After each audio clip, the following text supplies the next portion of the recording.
Looks like we're live. I'm sure most of you guys are watching an ad for something right now. It's not like there's anything earth-shattering that happens in the first 30 seconds. I try to be conscious of that anyway, especially if we're doing a giveaway or something like that, which we will be doing tonight. All right, who all's in here?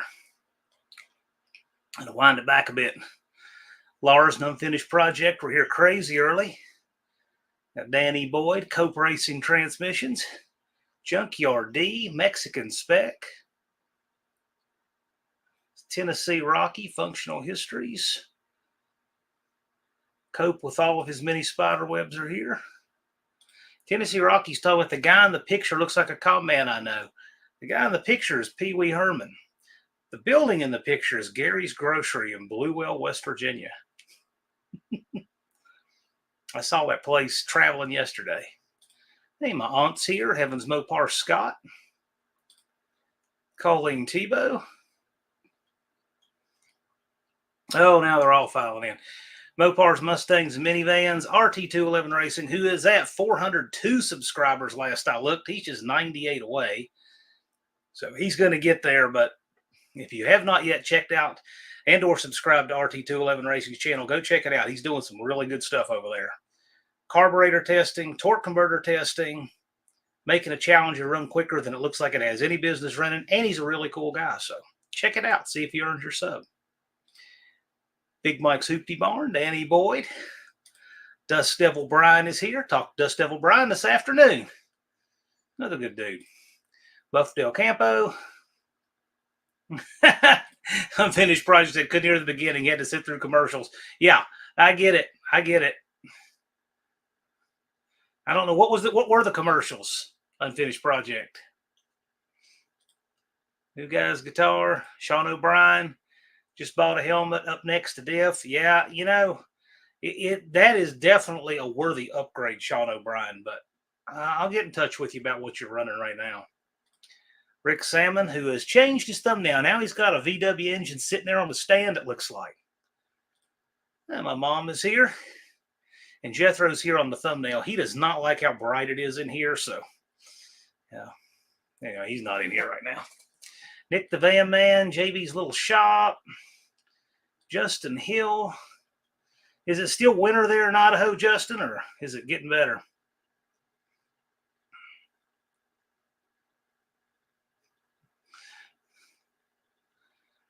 Levi is here. Turbo Tom. Levi is telling me how much he's enjoying all this sky-high real estate prices. I looked at, I've seen stuff double in about 17, 18 years. Literally about where it is now. Well, right on. Glad all you guys are here. We're going to do a giveaway here a little bit later. As with most giveaways, I just come up with it and do it. I don't plan it. But I had the idea about 10 minutes ago. T's Good Time Garage. He said he can't stick around long, but he's hollering at us from Diamond Mountain Drag Strip in the middle of nowhere, Utah. But, like, isn't most of Utah in the middle of nowhere? That's the cool part about it, I would think. The Dart and I are hanging out at a no prep event tonight and tomorrow. Right on. Well, that's cool. Look forward to seeing video of that. T's Good Time Garage is a cool channel. He's one that I stumbled across because he was working on a transmission. And he gets this thing all together and puts it back in the car. He's driving around a parking lot somewhere and says, well, it's doing transmission things. I guess it's good to go. I said, yeah, I like this guy. My kind of guy. Tavo is here. Colleen's talking about a half pint of blueberries. That actually sounds really good right now. There is a place where, a great place for picking blackberries. It's down the road from me. It's just one big, huge patch of blackberries that nobody ever messes with. It's stuck in behind a parking ride and between two businesses. And nobody ever messes with it. And it's great. You can pick a gallon of blackberries there in just no time. Nobody ever touches them. And I think the traffic noise because of the highway probably helps keep the birds away, just a guess. But that's the best picking spot for blackberries. Blueberries, you don't see them here. So Andrew Nelson is here. What's going on, sir? Glad you could make it. New guy's guitar is here. Well, how's it going, sir? Look forward to meeting you in person this year. Hope it works out. Nick says blackberry cobbler is my favorite summer treat. Man, the only thing I don't like about blackberries are those seeds, but I do like them. JB saying 139 days, no pressure, guys. Well, actually, it's 138 days, 3 hours and 53 minutes. But who's counting, right? Blueberries may be up on the hill, but not around here. Everywhere here is up on the hill. This town is up on top of a high spot, and it goes downhill all the way around.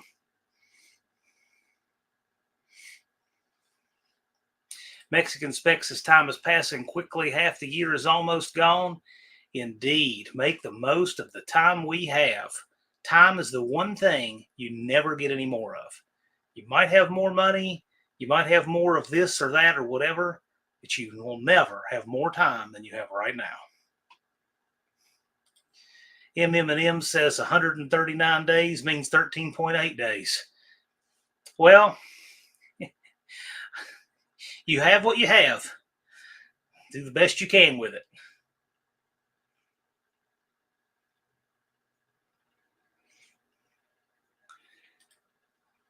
Unfinished Project, shout out to him. He is a fantastic mod on this channel and a really good guy, but I'm glad he's here.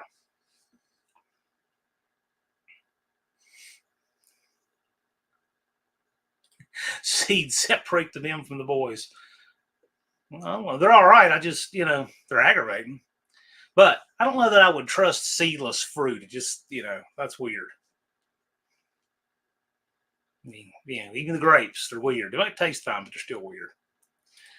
Thumper says, I barely have time to do stuff here, but this year was very nice. Well, take advantage of it, man. Because I know you're up there at the Arctic Circle. JB says, time is fleeting from an old guy. Make the best out of it that you can. Yes. Mexican Spec, I'm not saying people don't eat it. I'm just saying I think seedless fruit is weird. That's all. Not as weird as this comment, but I just think it's weird. Exactly. Seedless fruit is a GMO mutation. It is weird. It's just strange. Number says, I'm building carburetors. The Chinesium junk can be made to run good. Oh, yeah, I'm sure it can. Shouldn't have to be made to run good, but it's just like everything.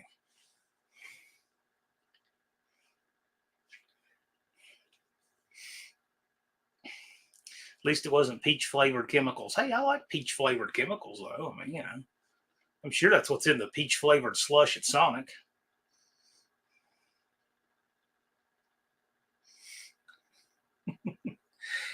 Yeah, we got all kinds of fun stuff's been going on this last week. And lots more to come because the month of May is when the car season really is rolling around. Trying to figure out if I want to hit any local events or regional stuff, here soon. I don't know. We'll see.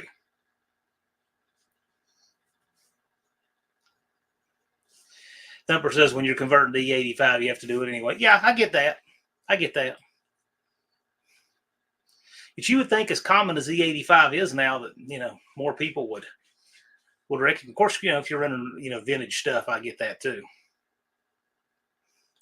Functional histories, you're putting out fire. What's burning?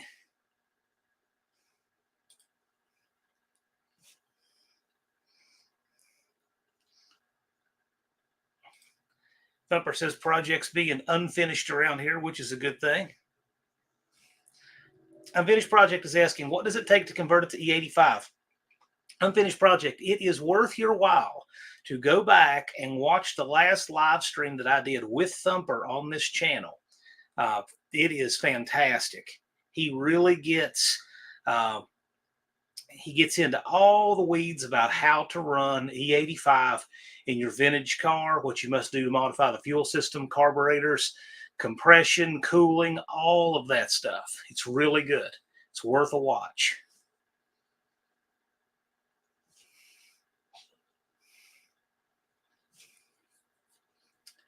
What? Functional history says my wife and my dog, we lit up when I got back. Okay.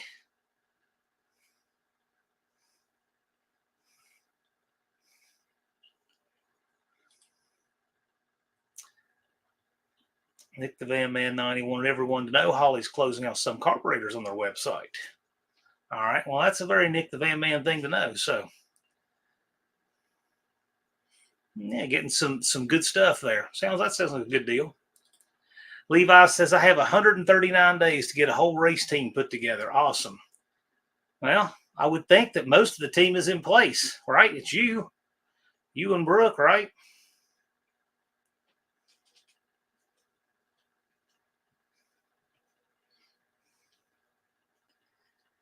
Unfinished Project says, I joined the Mafia 10 minutes ago. The Tunnel Ram Mafia?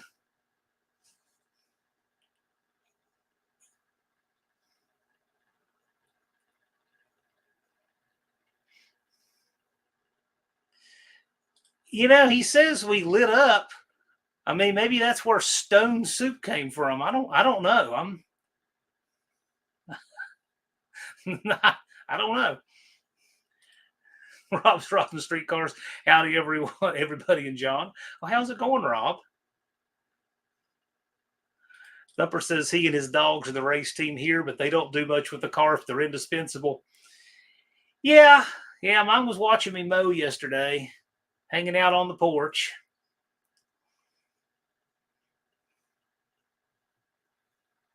Yeah, Mexican Spec can't imagine $775 for a carburetor. Yeah, I can. Although I paid less than that for my first car.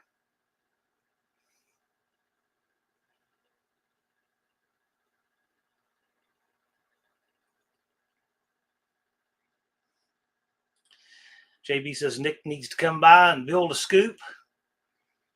Sounds like fun. Thumper says batteries are $200, carbs are $800, DFI is only $900. I saw a $450 battery, marine battery at Batteries and Bulbs. So, yeah, that stuff's crazy expensive. Rob said it's good cleaning up the yard from getting my sewage drain fixed. Well, that just sounds wonderful. Yeah, speaking of that, I'm at lunch today, and out of nowhere, this skunk smell. And I think it's people, with pot rolling out their windows or something driving by in a car because it went away after a little while. I'm like, oh, man. What makes it worth $450, John? You're not buying a $450 carburetor. What you're buying is horsepower. You're buying good tuning. You're buying good air fuel ratio. I bought some carbs from Andy Wood, and I'm telling you, those carburetors got over 16 miles to the gallon on that 393 with a tunnel ram, 430 gears, and a 4,000-pound truck. Extremely well tuned. That's part of it. The $450 battery, I know it's a lot of lead and all that stuff, but I really don't know. They have them. I'm sure you can look on their website, Batteries Plus Bulbs. We have them around here. They're a chain, but I was in there to get an iPhone battery a while back, and I saw that. They had a marine battery. It was over $450.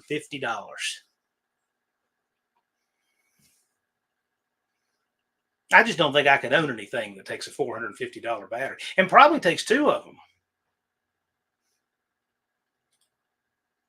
JB's telling Nick to quit procrastinating because you've only got 138 days and 3 hours and 45 minutes.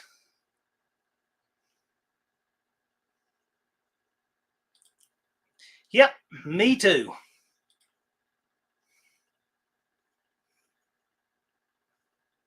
I had a fella helping me clear brush yesterday and had a big pot leaf on his hat.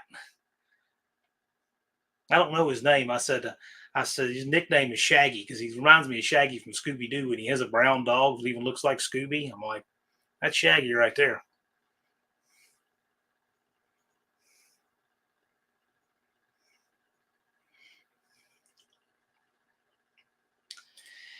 Unfinished Project says that $450 battery is in the regulations. Yeah, most definitely. Well, that's why paint costs so much. The same thing.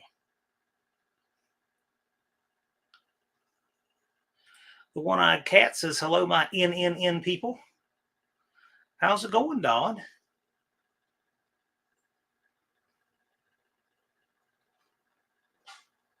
I'm going to wait till we're about a half hour in, and I'm going to do a giveaway.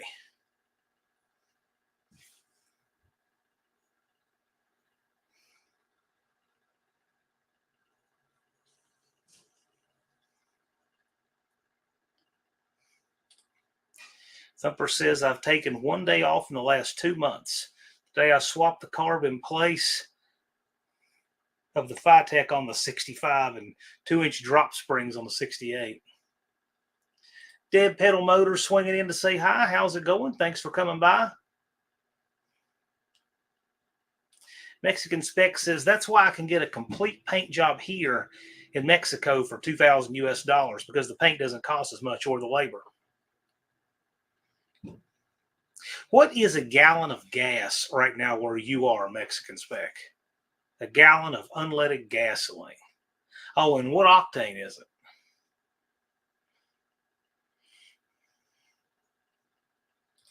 Yeah, it's a lot of cost and packaging and all. Yeah, but we're talking about way more than that. A lot of it's regulatory. Oh, New Guy's Guitar got a new job. Works in pest control now. Actually, technically, New Guy's Guitar, that's every job. We just have different pests. Any job where you work with the public is pest control when you think about it. But good for you. That sounds cool. So what kind of stuff are you doing more of? Is it nuisance animals, or is it like termite, wood borer beetles, that kind of thing? What's more your specialty, or what are you doing more of?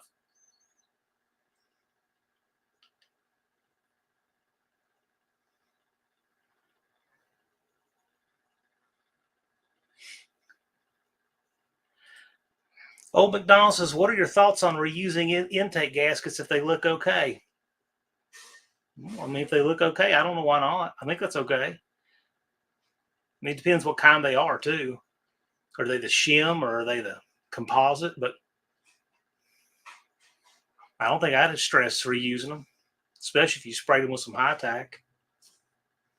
Of course, if you did that, you're also pretty much guaranteed you're not going to use them another time.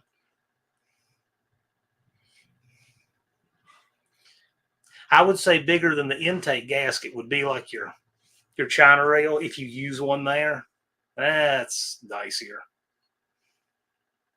But that's a good question, because with parts as high as they are, it's a real virtue reusing stuff. JB says, these people that want to get to the 500, do something, please. I agree. Every single person can have 500 subs. You've got all kinds of time to do it, and those who want it will get it. It's that simple.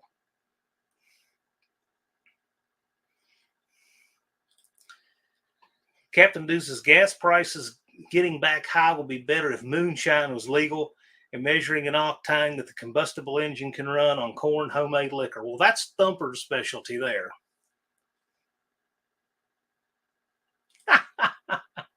Well, the big block Mopars don't, Thumper. They don't. But the small block Mopars do, which I've never really been a fan of, but they have that. Mostly commercial, rodents and insects. Okay. Well, I order a whole lot of termite reports a year, so just curious. Mexican Spec says $5.82 a gallon for 87 octane gasoline. Glad this chair has arms in it. I might have fallen off on the floor. Tennessee Rocky says, I've got no subs. Well, you probably do now.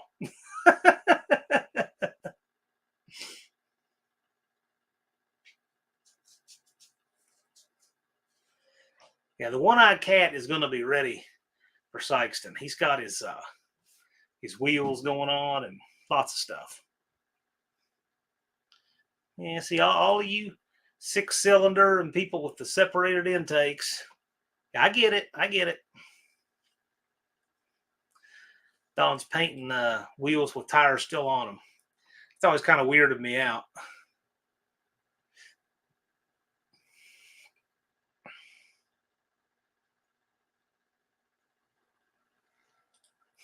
Unfinished project says, because you have no content, Tennessee, post a video. There you go.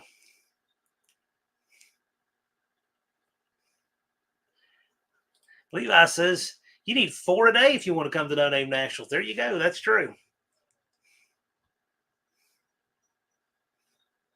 Pontiac had air gap before it was cool. Indeed. RT says, JB, I've been trying to do something. I guarantee you, JB was not talking about you, Ross. Jack stands the cinder blocks. Just got here. What did I miss? Well, you can play it back. We'll have a giveaway here in a little bit, just because I want to. Brooke says, Dawn, you're still planning the wedding too. Okay. Right on. Well, you know, whatever y'all want to do, the house is down. Nick says that the Y block did not have the China walls. You're talking 292, 312, right?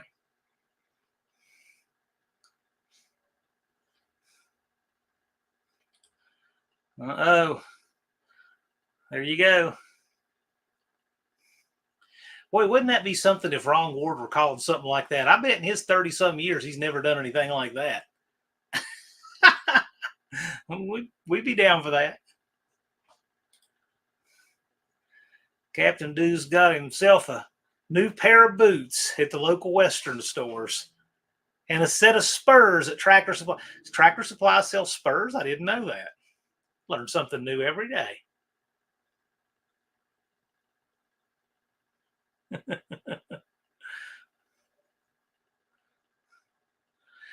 You're welcome in the giveaway, Mexican Spec. To me, it's not that the shipping is that bad. It's just that it takes stuff a long time to get there.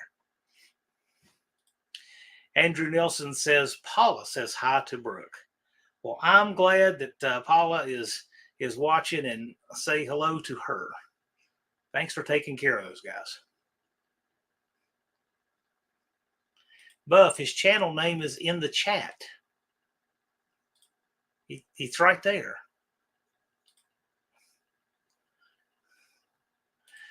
Nick says that Daddy's Money Garage is putting together a hot 454. I don't think it's coming to No Name Nationals, though. They're coming back with a Junkyard Jet and nitrous. Well, it's not either or. They can bring them both. I was thinking that the 454 was going to be there. Mexican Spec. Yes, I do.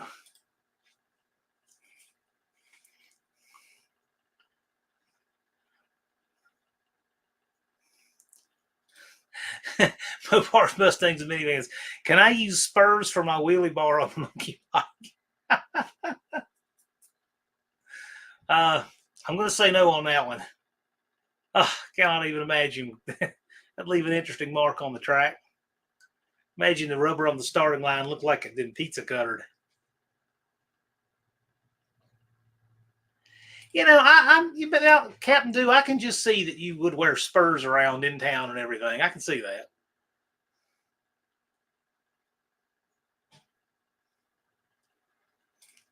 Thumper says, a guy from Albania replied to a comment I replied to, says half the cars over there are old Mercedes diesels running on cooling oil, and the other half are Fiat 500s with wood gasifiers. I can believe that.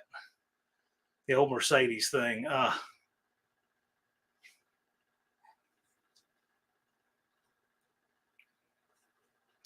I know an Albanian that had a Jeep Cherokee he wanted to lower. A lowered Jeep Cherokee. And yes, he had the music to match.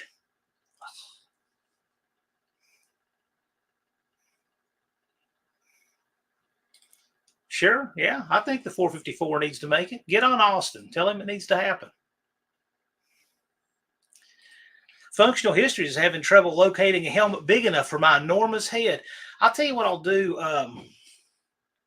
I can probably send you a contact at Stroud, and they can figure out what size helmet you need and everything.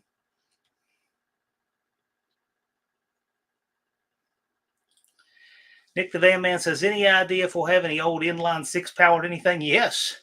Hey, you know what, Nick the Van Man? If you want to call out some inline six stuff, the Nelsons will probably be bringing an inline six.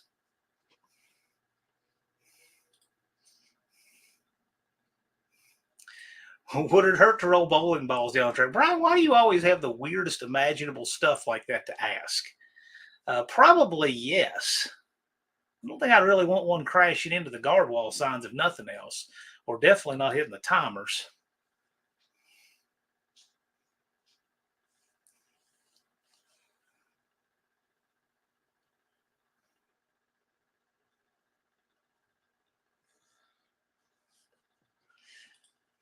Cletus wants to do some exhibition and call out. Andrew Nelson says, what are we? Pickled herring, another Chevy? No love from Levi? I want to see Nick the Van Man call out the Nelsons for some kind of 6-cylinder race. Yeah, see, Levi says that's where his win the net and parachuter from.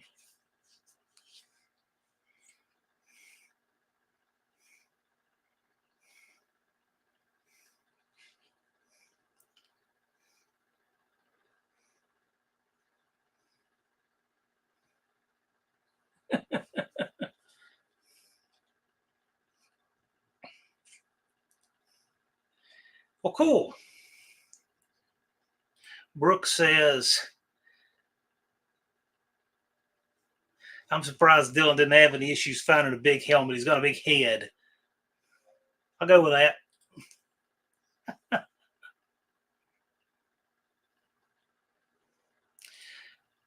Okay, Levi says, Andrew, I only count Chevy-powered Chevy vehicles. What say you, Andrew? Yes, Andrew, I'm handing him the shovel. Functional histories, how's it going to get there?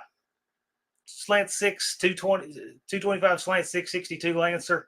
And he's hoping that by the time it gets here, it'll be a nitromethane monster. Are you going to rent truck and trailer and go out and get it?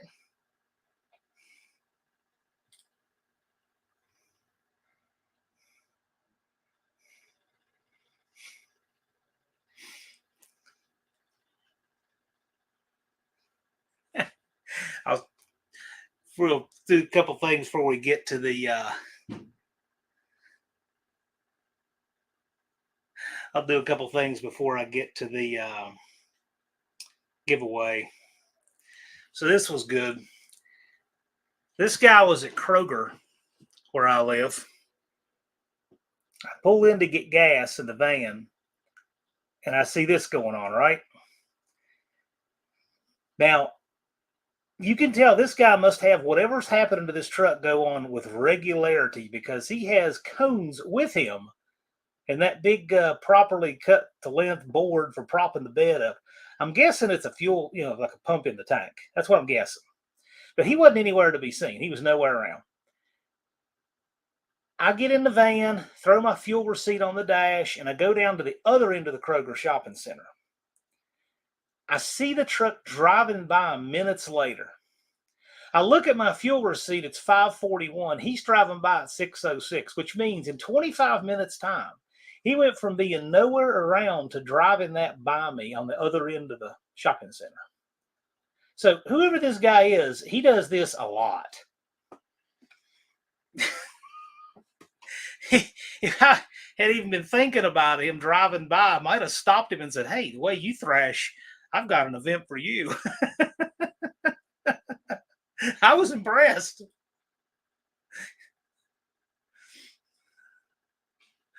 I thought of JP when I saw the truck.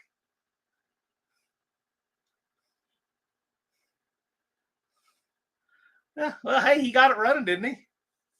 He got it running. So that's one funny thing.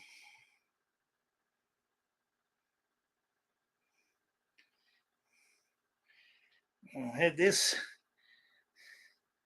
cat helping me haul brush. This was yesterday. Had a storm take some tree limbs out, and we cut them up and piled them on that trailer. I wish I could get that to focus a little better. That guy made his trailer from a boat trailer and covered it over with expanding metal. And he pulls it with the Danger Ranger. I thought that was a neat little setup. That was yesterday. What else I got here?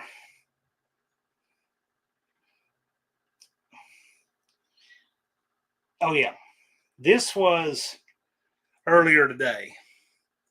This is a good one. I gotta adjust this photo so it works here. There you go. There. So there was a, make sure there's no one's like account stuff on here. So today I picked up a paycheck and I drive away and I got about 3, 4 blocks away and I noticed that it was incorrect. It had a slight error in it.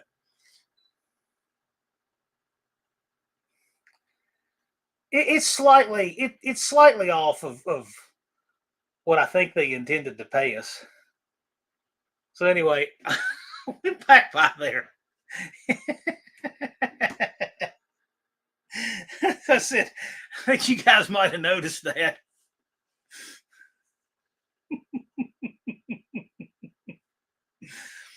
That's funny stuff.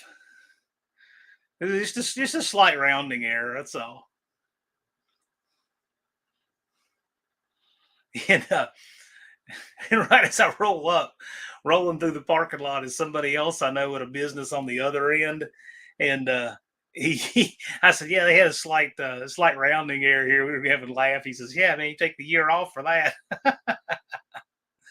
There's no cash in it, no deposit. I'm glad to know you would have stolen somebody's money. I sure wouldn't have. But I thought it's kind of funny.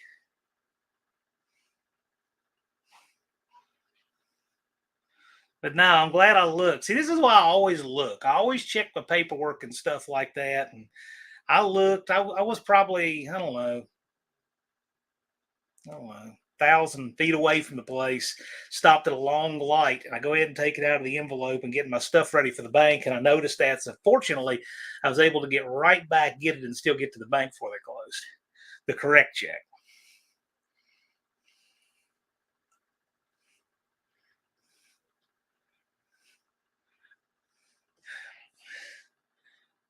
So, no, that one. No, that one went right back. We had a good laugh about that one, though.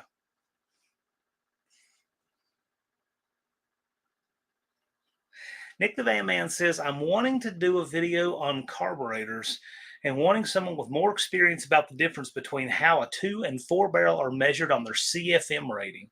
Any suggestions? Well, of the people that I would recommend for that video, um, perhaps the Nelsons, definitely David Vizard and Andy Wood. Professor P might be a good one to ask, and maybe Dallas. Those would be some go-to carburetor folks.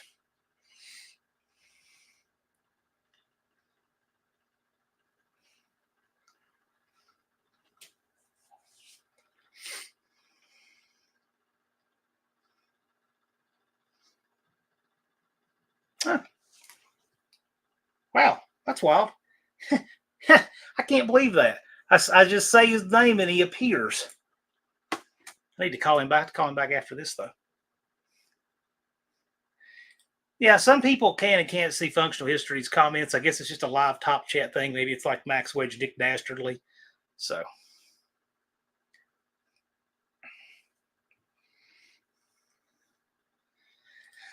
Steven says, I just need to get the flamethrower back on Candy Cane for No Name Nationals. Cool, right on. And I see your new icon there. That's pretty cool. If I can do this. Pretty cool. Yeah, leave it on live chat. That's the only one they should make. That top chat, live chat stuff, I hate it because it picks winners and losers on comments, and I don't like it at all. Let me put you on mute just a second. This might be something really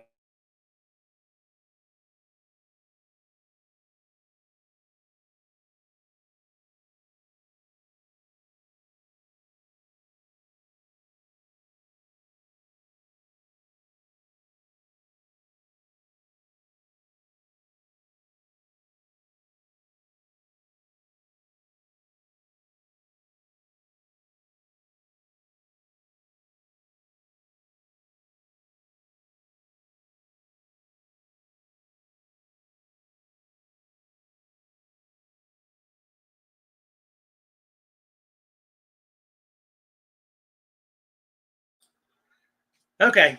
Sorry about that. All is good. Have to make sure though, because he's calling me. I'm like, make sure nothing's bad. Everything's good.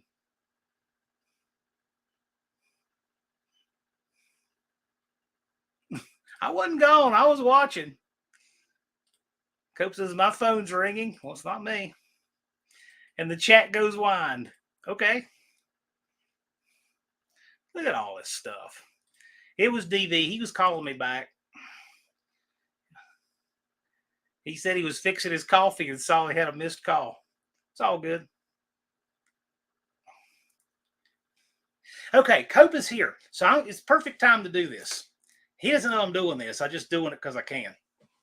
All right. I want to give away. If you do not already have one of these, you will be eligible to win one tonight. These are our new banners. And the size of this banner is exactly the size of JB's garage door panel. That's who it was made for. So JB had this big, extremely dirty spot on the back of his garage door. And I just sent him a message and said, hey, can you give me the measurement of that?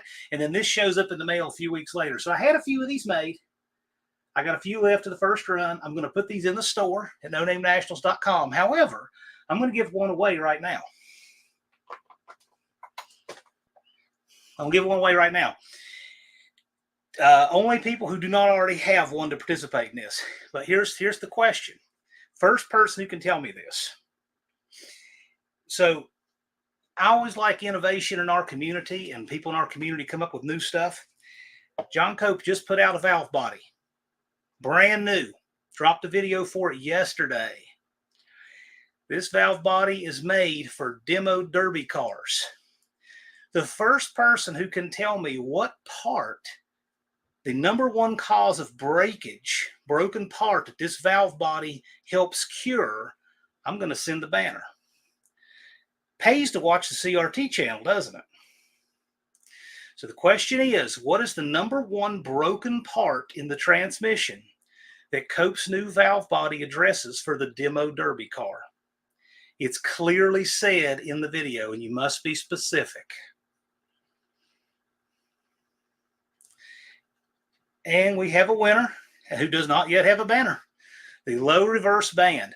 So for those of you who have not seen Cope's video, go check it out. I got a link to it below. It's only a minute and a half long, but he has designed a valve body that is designed to go from reverse to first only.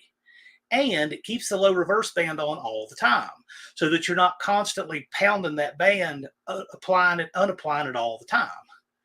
And since all the demo derby car ever wants or needs is reverse, neutral, first, that's a great design. And it keeps a constant pressure. So it's easier on the servo too. But the number one breakage problem per the video is the low reverse band. So anyway, coming to you, man. And Cope didn't know I was doing that, but I just saw that and I thought, I'll do that giveaway. And I thought I'll give away a banner, and I thought that'd be a cool way to do it.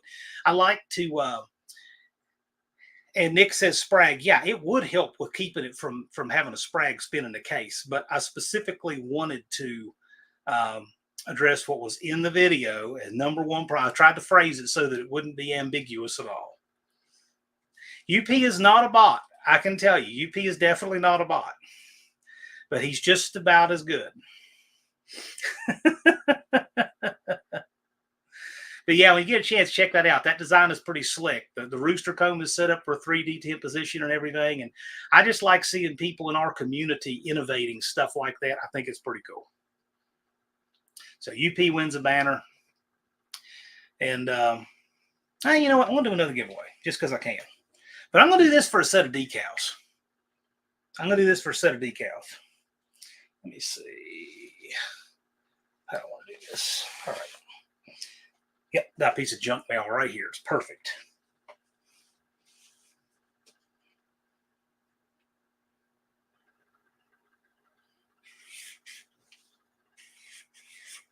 All right. I have a 2-digit number on the back of this. The first person to get it wins some decals.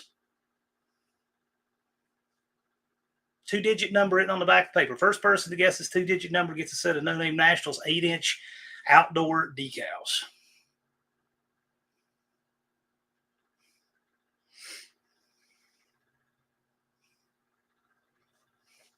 Oh my goodness, the chat's flying.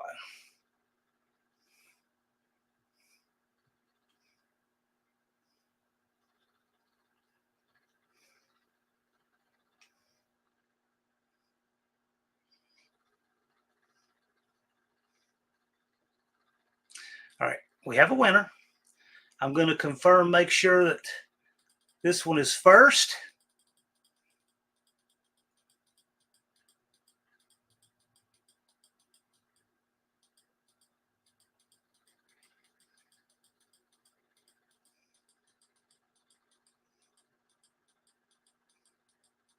All right. We have a winner. Sean O'Brien wins with 23. So, Sean, I know you have my email because I believe I've sent you the link for the live that time. So if you would email me a shipping address and I'll get you out a pair of decals. Cool. Oh my goodness, look at this. We got guesses all over the place. Well, it's fun. It's just spontaneous. I did that another time. Right on, man. I think it's fun. Who wants to do it again for a pair of 6-inch decals? Indoor, outdoor, white backing. We'll do that too. But I'm going to start taking notes. Let's see here.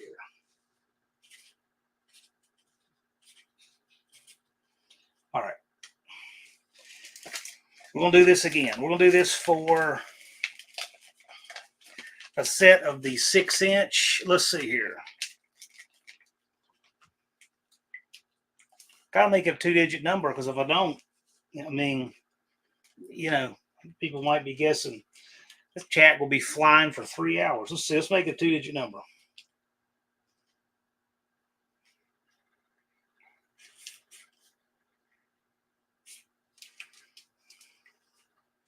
All right.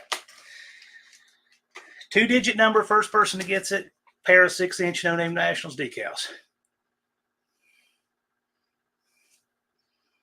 And the fact that the chat's pausing for a second means I'm getting ready to get avalanched. Sure enough.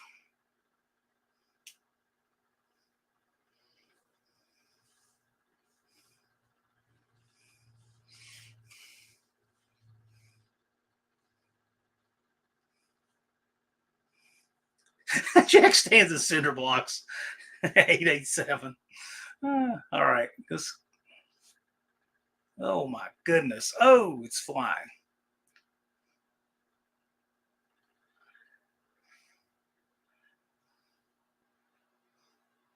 Haven't seen it yet.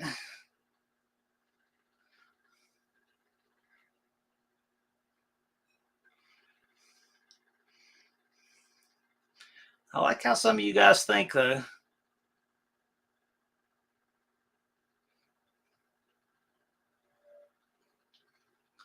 Wow. All over the place.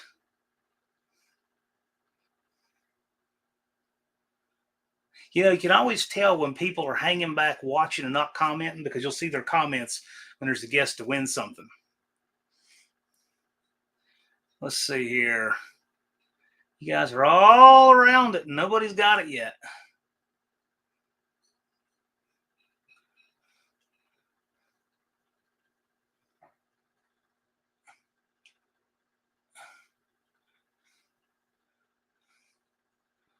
Okay, we have a winner.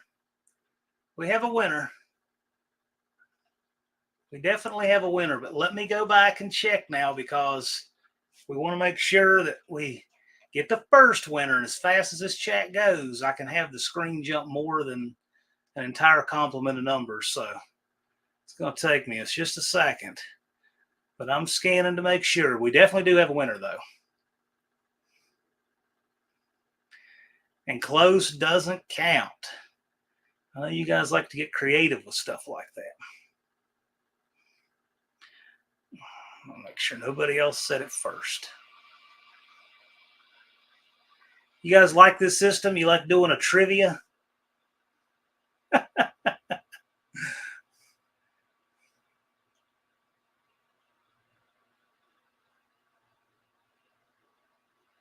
we're definitely going to do some bigger giveaway stuff later in the season.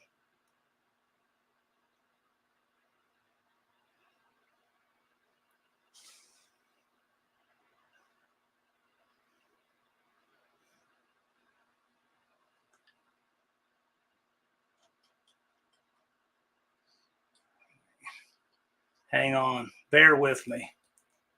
Chat amongst yourselves because I've got a lot of these. I want to make sure I get the first person. Goodness. All right. And some of you guys are even coming through from the old number too.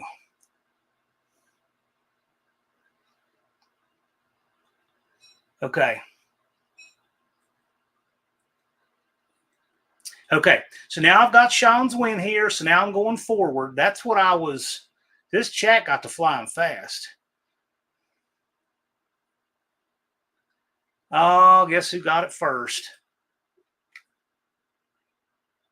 It was Brooke. There was more than one, but Brooke was first. Wow, congratulations.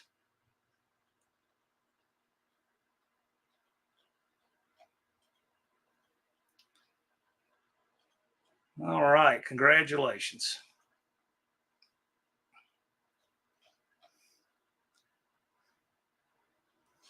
Boy, that gets pretty wild in here. So let me put a note on that one.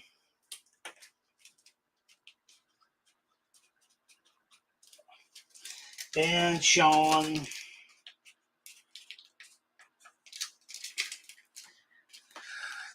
And UP for the banner. Well, cool. That was fun. Usually I catch it a little quicker there.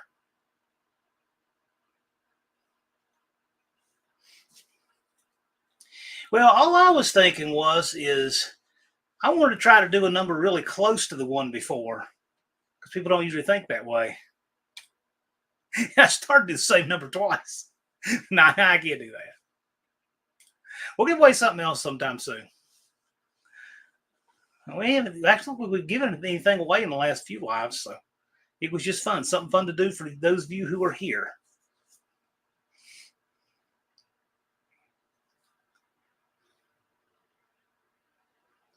Well, that's a good point. That's a good point. You could search, but I fished it out and went through there, and I wanted to make sure to separate it from the last set of numbers because it was a new giveaway.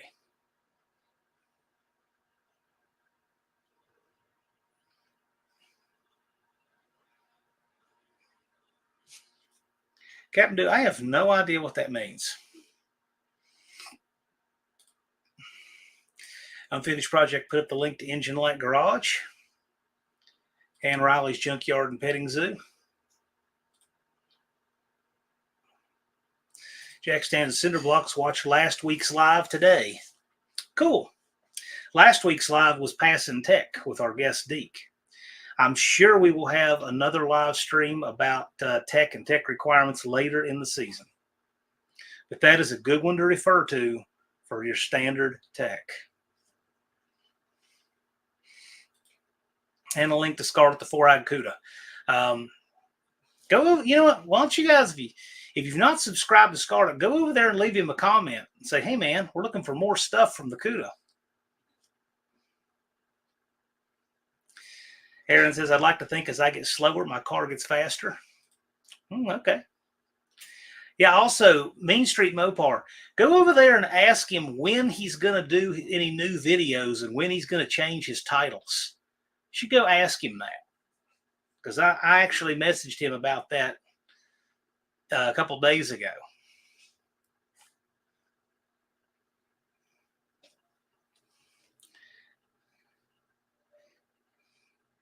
In fact, let's see if I can. Oh, yeah. So for those who are Levi, I think this counts as Chevy. I think this counts as inline six. Let's see here.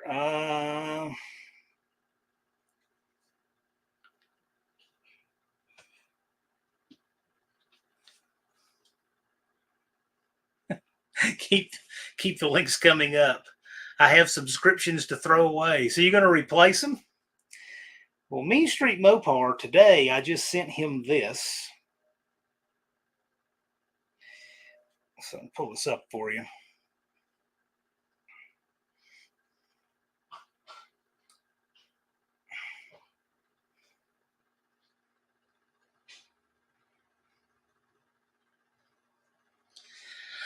I sent him this. No response yet, but you know.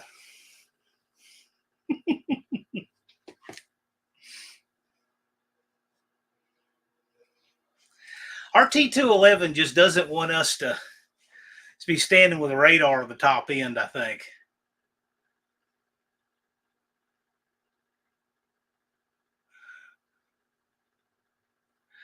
What just hit 150 hours? You talking about my Tech Live?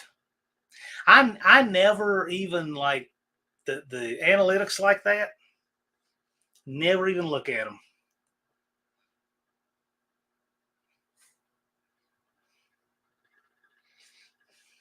If you want to look at them, though, that's entirely up to you. Your analytics, go for it.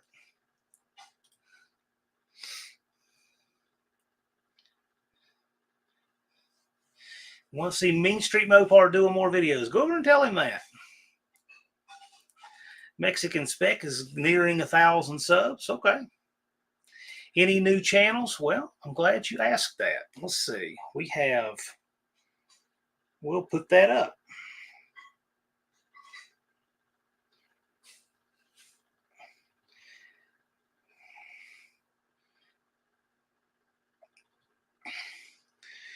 We have the Absurd Ty Higgins. We have RT211 Racing, Buff Del Campo. Indirect Connection, Riley's Junkyard and Petting Zoo and Engine Light Garage. And we have Scarlet the Four-Eyed Cuda, Mean Street Mopar, and our newest addition to the 500 is Blue Grit Garage, whom I did see in here earlier.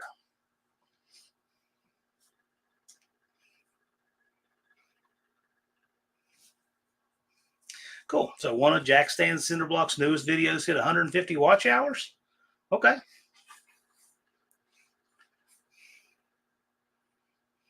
And the links to all of those are on my channel, on my main page.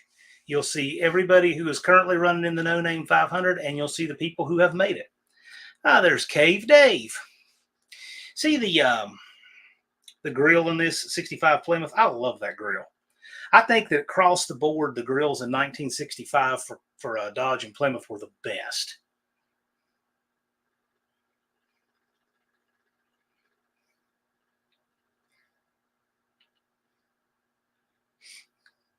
There's a link to Dr. Go. Dr. Go, by the way, who is not registered to No Name 500, but he is a regular here in the chat.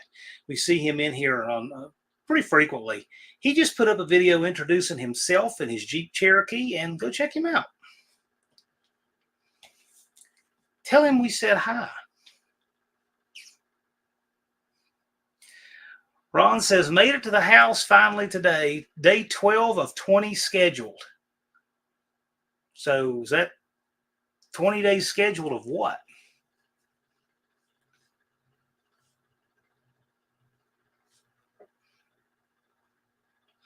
Mexican Specs is my 63. Plymouth will disagree. That's a nice looking grill too. It's all very subjective. Speaking of that, speaking of grills, I want to change the grill in the van because it has the late 80s grill, the 86 and up with the single headlights. This is the grill they had from 79 to 85, single headlight round.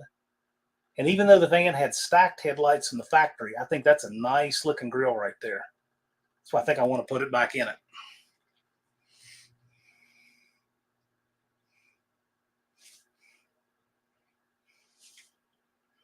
Well, now, if we're just opening this up to everything, Levi, there's a lot of nice grills. I'm very partial to the 67.8 Ford truck grill. I think that's a great grill. I love the 51 Ford truck grill. And the 65 Dodge truck grill with the massive headlight bezels, I think it looks great. Ron English is saying those are work days. Days to work on the Valiant, right?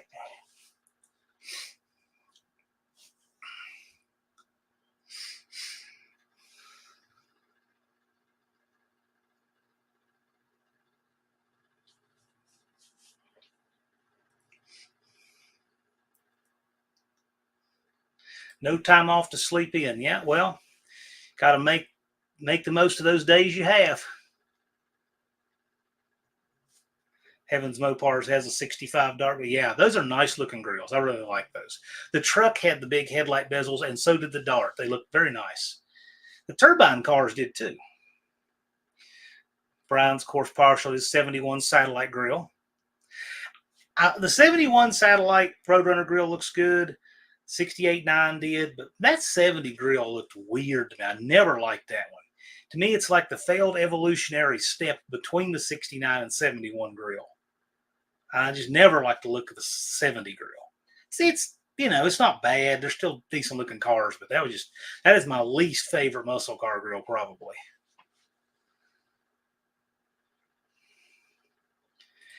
Cave Dave does have a thumbnail picture. I wish he'd do some content of that Plymouth. That'd look great. I'd like to see it.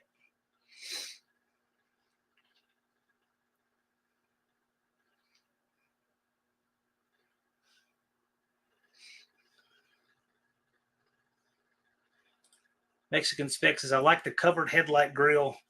That's the sail all the way across. Same all the way across. I get it. A lot of people do, like the 69 Camaro, 72 Chargers had that. I do not like that. Some people like the covered headlights. I don't. I like headlights that just stay fixed. I mean, that said, I like a 68 Charger. That's probably my favorite car that doesn't have headlights that just stay fixed and has them covered behind the grill. Now, I'll tell you, if I had a 68 Charger, I would be very tempted to run the 68 Coronet grill in it, like the 500. Because then you would have the fixed headlights in the 68 Charger. The 300 grill's been around forever. Yeah.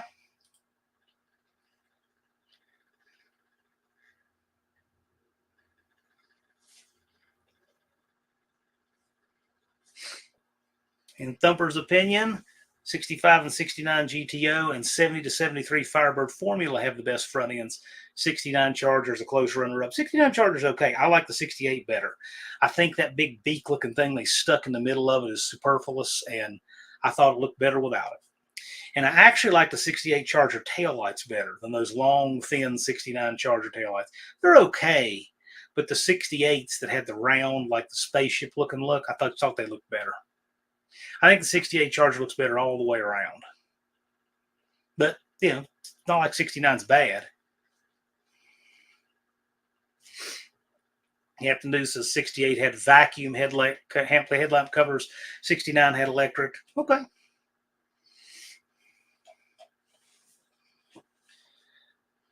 I remember a fella had one for sale, a wrecked 68 Charger. I went and looked at it. And this was in the mid-90s. And he wanted a fortune for it back then, way more than it was worth. But I look back now with today's prices and think, that wouldn't have been a bad deal at all. If I were able to get that car for today's price, I certainly wouldn't feel like I stole it because it was way too much then. But it'd be a good deal today.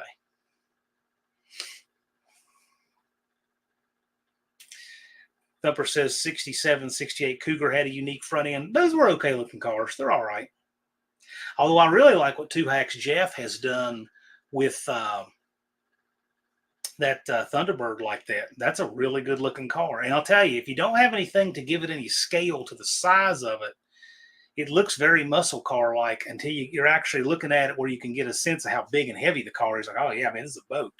But it doesn't really look like that unless you have something to give it scale. The Impalas are kind of like that too. Yeah, come on, Cave Dave. You make a video, put it up. We'd like to see it. Put it up. Seriously. I mean, you're a cool guy. I got to meet you here a couple years ago and love to see content on that car.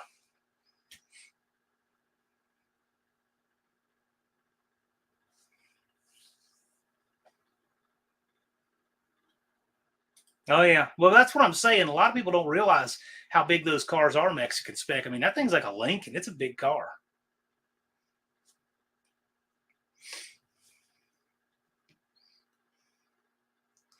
I could see Danny Boyd having a 68 Cougar. They're okay.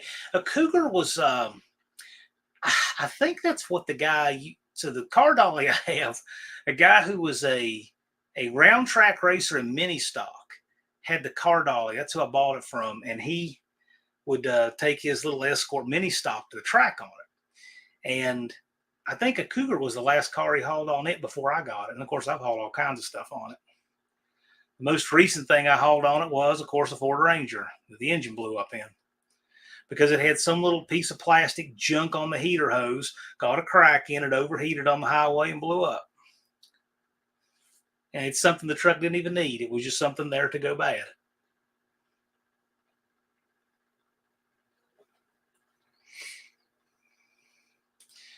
Evans Mopar says, update on the hot mess. Torsion bars out, floor removed.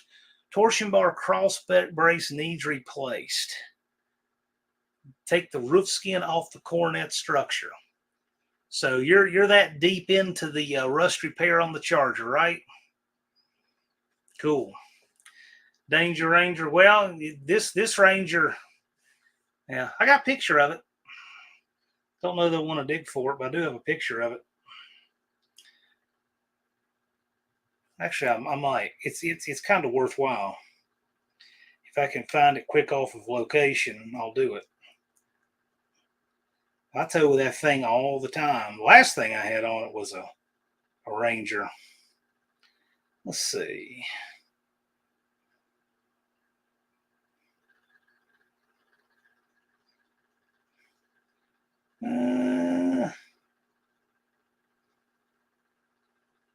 Oh, there it is. I saw it. This is the last thing I towed on my dolly.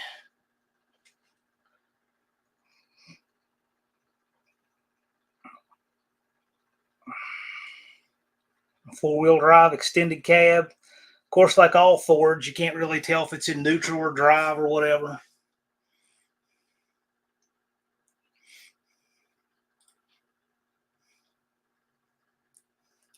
.38 POS Racing's in the house. What's going on, man? Racer Ray.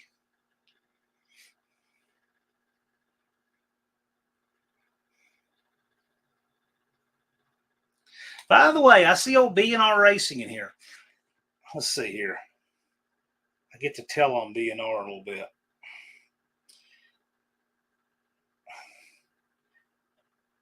So I'm going to leave the pictures of the dragster to Jeff to put on his channel, but he had sent me this one. There is B&R doing his thing. I don't know what they were doing there, but apparently that's the rear end for the dragster. Looks like a 9-inch 40 setting up there. So there it is, making it happen. Where is Dean? I have no idea. Wasn't my turn to watch him. Andrew Nelson says, BBC, I'm assuming you mean big block Chevy. 2X is actually doing a small block Chevy running on methanol in that dragster. Celebrating destruction of Mopars. Not necessarily. If you're talking about the Demo Derby valve body, not necessarily. I'll tell you what I think would be a hot combo for the Derby. Have some gigantic General Motors piece of garbage and put a 318 with a 904 with that valve body in it. That's what I would want to run. And have that engine and transmission that will long outlast the rest of it. He says he may have 1,000 horsepower nitromethane. Yeah, maybe. Yeah, could very well be. But he's going to run it on methanol, and again, I got some pictures. The chassis is really coming along. I can tell you that it's in paint now. So the fabrication work is done. And it looks great. So, and because it has a very high likelihood of being the quickest car on the property at Sykeston this year, Deke is local to Jimmy where the chassis fabrication is being done. And so Deke actually went over there to look at it during construction to make sure that it passes tech. Because he has a lot to do with that. I mean, tech, the faster you go, the more expensive a lot of things you have to do to meet tech cost. 38 says that used to be the trick demo setup. Oh yeah, it still should be. The one thing I really like is 38. I have a link below to Cope's new valve body that's just for demo derby guys. I've never seen anybody make a valve body just for demolition derby, but this one has exactly what it should. It keeps the low reverse band on all the time and only has reverse and first. So you shift straight through neutral and it keeps the band on even in neutral. It's a great idea. Oh, I think he just wants me to show it. I think Unfinished Project just wants me to show it. He sent me this right at lunch too, so I think he was trying to make me sick. Let's see here. Unfinished Project sent me this before and after of an Edsel at a demo derby.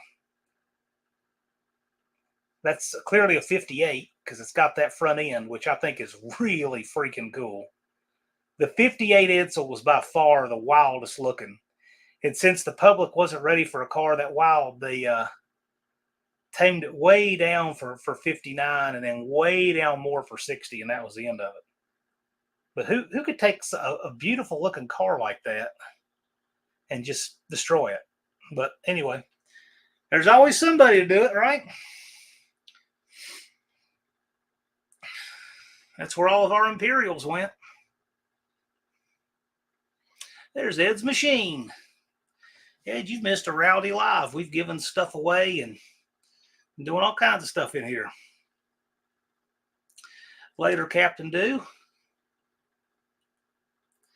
BNR says, I have been buying a ton of parts for the 70.5 Trans Am. Translation, I'm planning to bring the Trans Am to the No Name Nationals, and I'm wanting someone to call me out. Is that how I'm translating that, BNR? Let me know.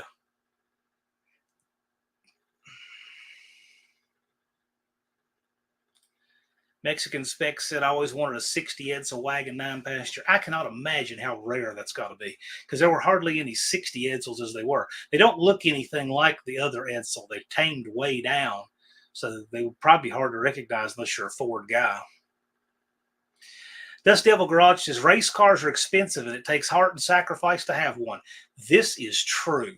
And my hat's off to everybody who wants to do that. Virtually everybody. Yeah, well, Unfinished Project sent it to me because the only social media I have is YouTube. I don't have anything else. I don't have Facebook, Instagram, none of that stuff. Occasionally I get some cute pit bull videos from my mom. She'll send me an Instagram link and I can watch it once, but then it says to sign in to watch it again. So I can refresh the browser or not because I don't have Instagram. And then the Facebook stuff, occasionally somebody will send me a link to something that's, I guess, like a company can have a public Facebook page that you don't have to be on Facebook to look at for like, I don't know, like let's say a restaurant's menu or hours or something. Or I don't know how it works with Marketplace, but sometimes somebody will send me something. Sometimes a link will open and sometimes it won't. Sometimes it's just a screenshot, but I'm very satisfied to not have any other social media than YouTube. And I have exactly one YouTube channel and that's it because it can really sprawl. I'm just pushing your buttons, BNR, but we'd sure like to see you bring that Trans Am. I look forward to you coming back to No Name Nationals. 72 cars made. I read something that said there are approximately 25 60 Edsels left.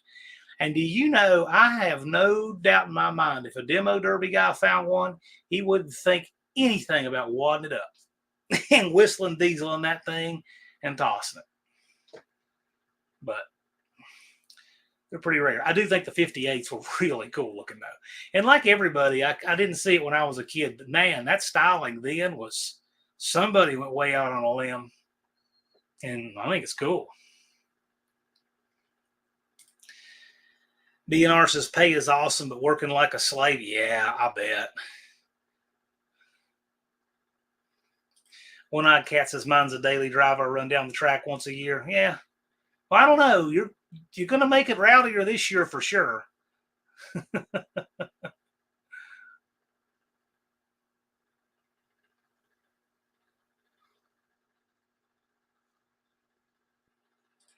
Unfinished Project said, I have Facebook for Marketplace. It paid off today. I can't get myself to do it. Danny Boyd says he worked on his rig all day today.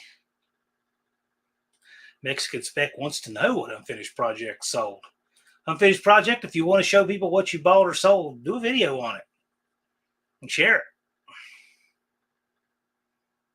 38 says he finished off a bunch of rusty 70s GM's wagons. Oh, yeah. Yeah. That's where all the wagons went. B&R says he's going to show everyone I can cut awesome lights with a Muncie 4-speed. Well, do it. We want to see it. We had a lot of manual transmissions at the first No Name Nationals and had a fair number of the second, but nothing like the first. Tons of manual transmission cars. So let's see a bunch of manual transmissions this year.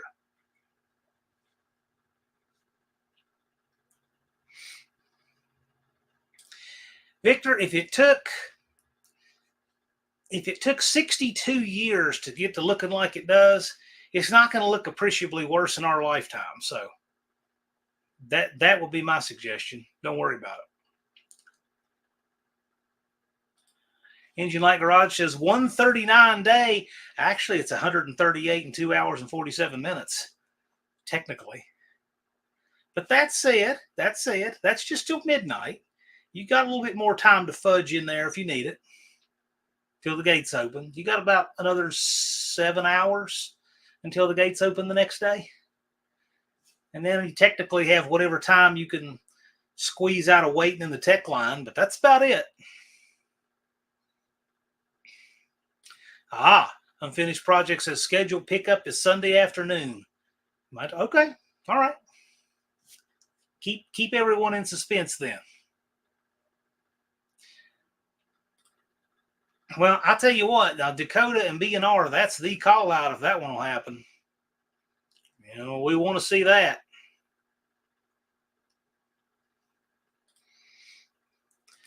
Max Wage Dick Dasherly, I am sure there's lots of Mopar stuff there, but I don't know. I just want to limit it. I don't have a television. I don't have Facebook. I don't have Instagram. I have this, what you see right here. And this is, I'm happy with that.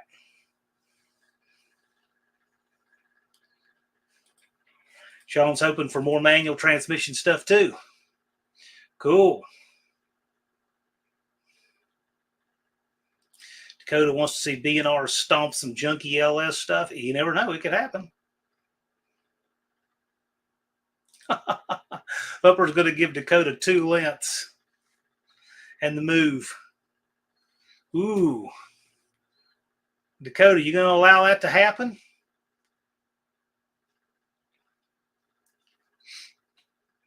Sean O'Brien says line long. You know, there's a live stream on YouTube, not this one, of some other channels. This was a long time ago. But there was a guy talking to some old dude at a car show. And you could just tell that he's one of these old dudes with just a plethora of full of crap stories. But this guy was running a camera while he was talking, and he was talking about someone, I don't know if he was running from the law or what, but he was going real fast on a highway, one of these, dirt-tastic, mostly made-up stories, and talked about how he hit the line lock while he was driving, and the front wheels locked up and flipped the car over. Now, for those of you who actually have line locks, roll control or whatever, know how they work, you tell me where that one went and what your BS detectors did.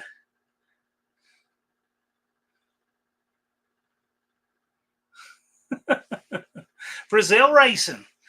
What's going on? Glad you could make it. We were talking about manual transmissions and hoped we would see more to manual at the No Name Nationals, and here you are. Yeah, we know that's not how it works, but in that story, that's how it worked. And he started getting nervous about being filmed telling these stories. Well, of course he did. They're all just lies. I mean, there was lots of, but that was the one I remember. And I don't know the guy from anybody. This was some car show half a world away, but I thought it was funny. RT211 Racing says, hopefully get my converter by Thursday, transmission back in the car, test and tune on Friday. Cool. RT211 Racing, I think I may have shared this one on my channel. He just freshened up his torque flight, checked it out, put it back in the car, a mid-season checkout, and we will see what it does with another converter. Ballast Resistor Garage is 3/4 race cam. Ballast Resistor Garage, that's a great name. And I only know of one 3/4 race cam, and that will be Polito's. It's literally the grind number is 3/4 race cam. That's not how any of this works. Yeah, I know what you're talking about there. 4-speed life, yep. Don, Ed is really worried about you. Dougster's here. DNR says that he and Jeff tested some K-Motion valve springs. Yep. Yeah, that's cool. Yeah. Check them out. See what they're like. That dragster's wild. And again, check out Two Hacks Garage channel. This dragster, the fabrication is done. The chassis is painted. And so now it's going to be assembly time. The body work is done.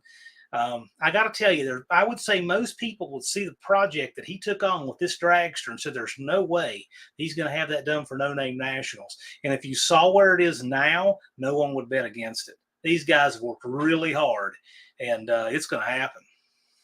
Pretty amazing, actually. Jeff gets stuff done. He is a good example for time management. I don't know how the guy ever sleeps.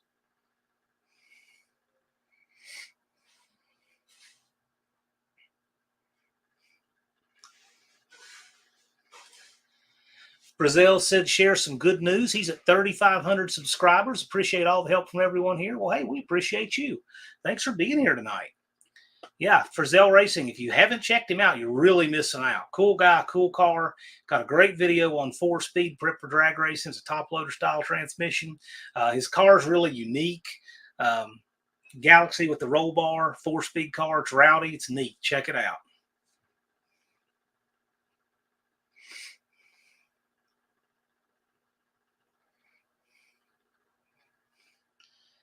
Cope sneaked back in here. Cope is checking up on Dougster there. He gets worried about Dougster. He needs Dougster to check in more often. Sean says, I just finished my last lap on the riding mower. My wife made me hop on after I came back from the track today. I have spent 2 days cutting grass. Got 4 lawns to mow, 2 days cutting grass. And oh my gosh, every year I think those yards get bigger and steeper.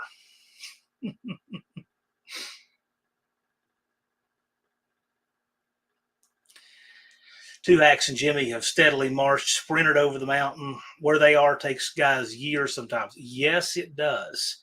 The amount, I got to tell you, I would say that number one, if I had to single somebody out as saying it's amazing the volume of work that they have done, would be the Nelsons. It is unbelievable how much stuff they have built. It's just unreal how many cars. And if you look at the hundreds and hundreds of hours of fabrication in all of it, it's pretty amazing. But Two Hacks Jeff, man, that guy has gotten a lot done. He never stops. I don't think Two Hacks Jeff, I don't think he sleeps. He just works and works and works, and it shows. Jim's Fastback Garage says, I have 4 acres to mow every week. You mow the same 4 acres every week? Is it rainy season?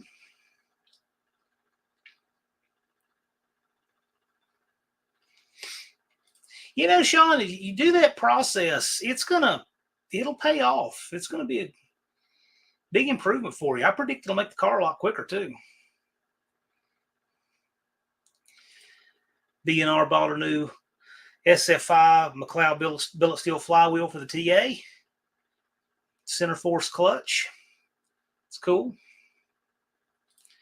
Ed, how is Bondo Billy coming on the Duster? Ed has commissioned a paint job with Bondo Billy of his, I think it's a 73 or 74 Duster. And I'm looking forward to watching that.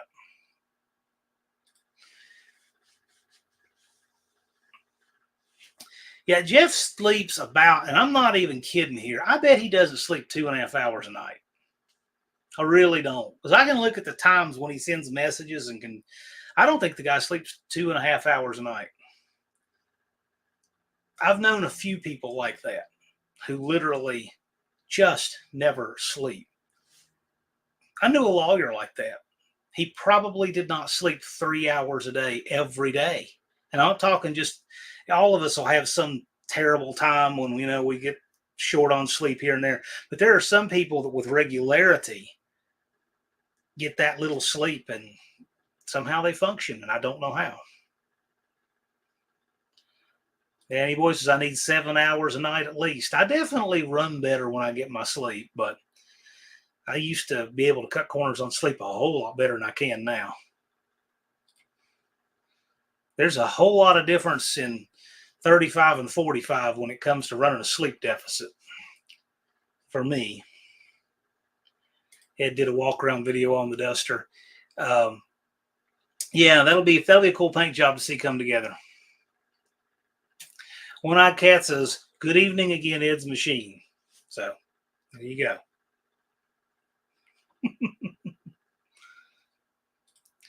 Oh, yeah, Jeff's sober. He just hardly ever sleeps. No, Jeff's a sober dude. I talk to him with regularity. I know that.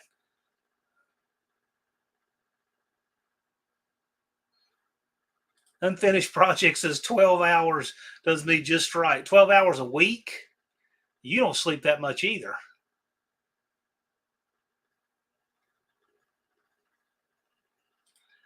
Sean O'Brien says, I normally sleep at 2, and it helps when he's working Midnight Madness at their track. I can see that. I don't know what Brian Brinker's normal sleep schedule is, but he works second shift. I think he gets up later in the day, like closer to noon, and then works at night and stays up a little late. But what's interesting is because I deal with so many different YouTubers on so many different time zones and schedules that I get messages just all kinds of times a day because of that. All right, Don. So you got your cam in from Ed's, huh? That's a rowdy cam. I hope you get enough converter for it. 38 says, I have trouble if I sleep too much. Yeah, I don't think it's good to get too much sleep.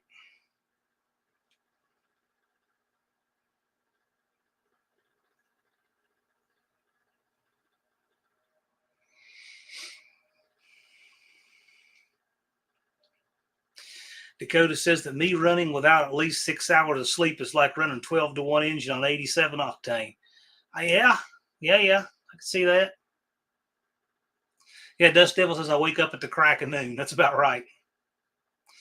Steve Harvey says successful people don't sleep 8 hours. I knew a guy one time, very successful business person, and he said a successful person will work half days. And by that, he means 12 hours. Danny Boy says, I can run reasonably well on 1,000 calories a day. I actually added up one time when I was in my 20s and weightlifting really heavy 4 days a week, working out 6, I was eating 5,000 calories a day and maintain weight that was a little more than 20 years ago now. There's Main Street Mopar. What's up, everyone? You are 139. It's 138 days and 2 hours and 35 minutes. Main Street Mopar. We all want to see you do a new video for us. And do us a new video. We'll share it out. Do a good one. All the right stuff, man. Title, thumbnail, under 3 minutes. And then everybody here in the chat wants to see you do a new video and share it out. As Jerry Reed would say, you got a long way to go and a short time to get there. But you can do it. One-Eyed Cat says converter is easy. It's a phone call away. Yep.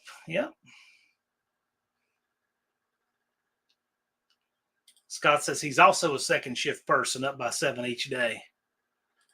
What does Steve Harvey know anyhow? Steve Harvey knows how to make $19 million a year. He knows that. Steve Harvey was born in the poorest county in the United States of America in 1957.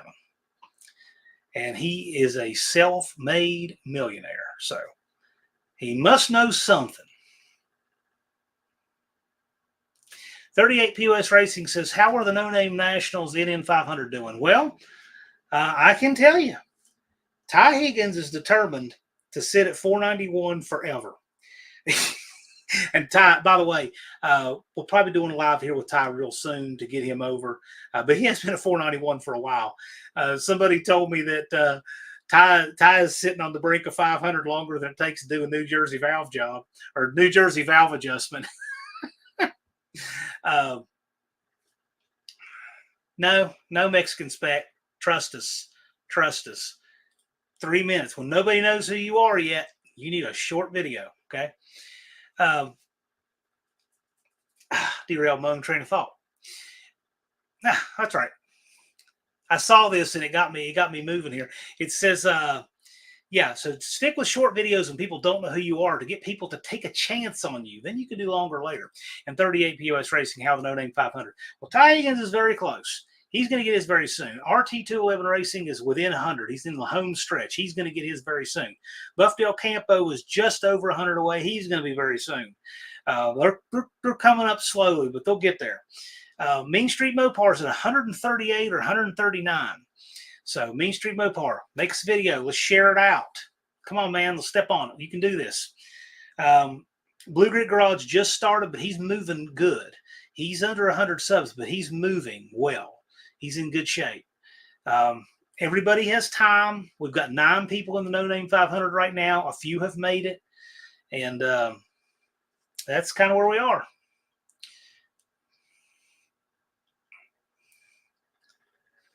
Wendy just got home 5 minutes early.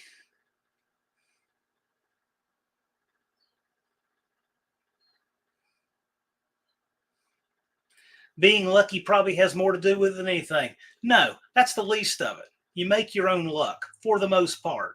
Everybody has bad luck and good luck, but I can tell you what, the people who work to make their own luck are going to do better.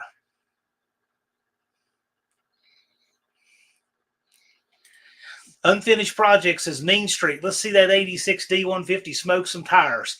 Yes. If you want to see a 1986 D150 with a 318 do burnout video, put it in the comments. Let's see. I know I want to see that. Schweers and Gears is here. What's up? Says charging my spare battery now for my engine run stand. Won't be long till I fire up a 377 small block Chevy. Please tag us in that. I want to see that. Jack Stands at Cinder Blocks can confirm. He said, I made too many long videos early on. There's nothing wrong with long videos, but you need to have an audience for the long videos. So when you're trying to get people to find out who you are and you're newer to the scene, make those short videos to get people to engage and say, oh, hey, what's this guy doing? And get them to come watch your long form content. But start with those shorter videos. They're really useful for getting new eyes on your channel. Sean says, FYI, the NMRA officials are super cool, especially Harry Wyman. Okay. Never dealt with any officials from NMRA.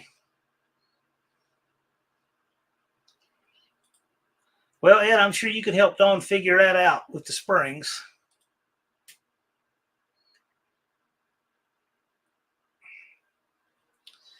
DNR saying that 7.6 to 1's fine if you spray it. He would be correct.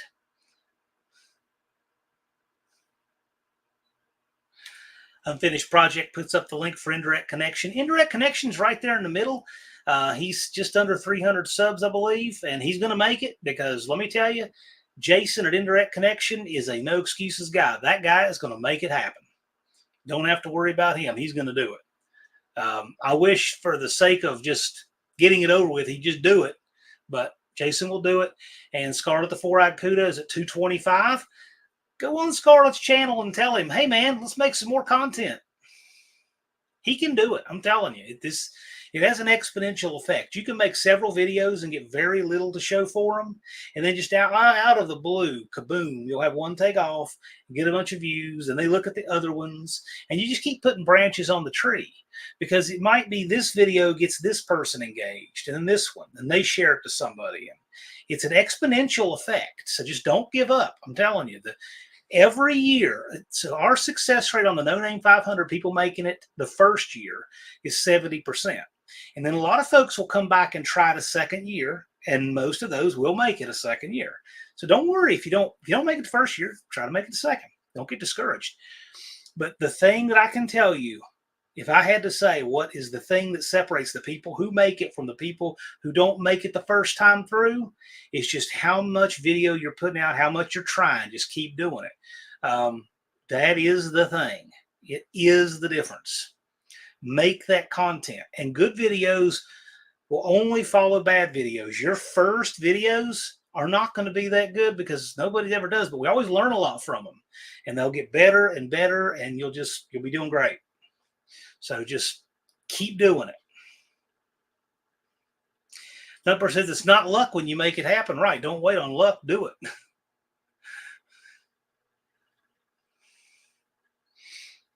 Danny Boy says, my truck won't do a burnout. Then you don't have the proper conditions. Brazil says, I'll watch anything do a burnout. Right on. Colleen says, tire smoke. Yeah, if you got to put tires on the truck anyway, I can tell you there's a great way to finish off the ones that are on it.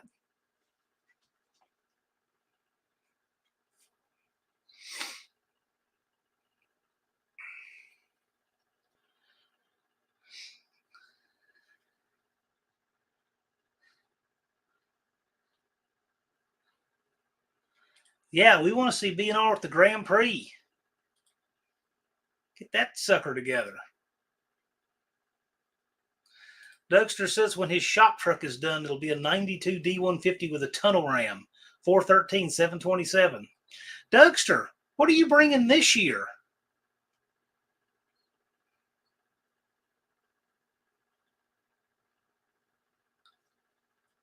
Schweers and Gears says, speaking of working half days, I just took a vacation and go back to work 5 16-hour shifts in a row. Gotta love overtime. Well, the good news is hopefully you're making some bank on that.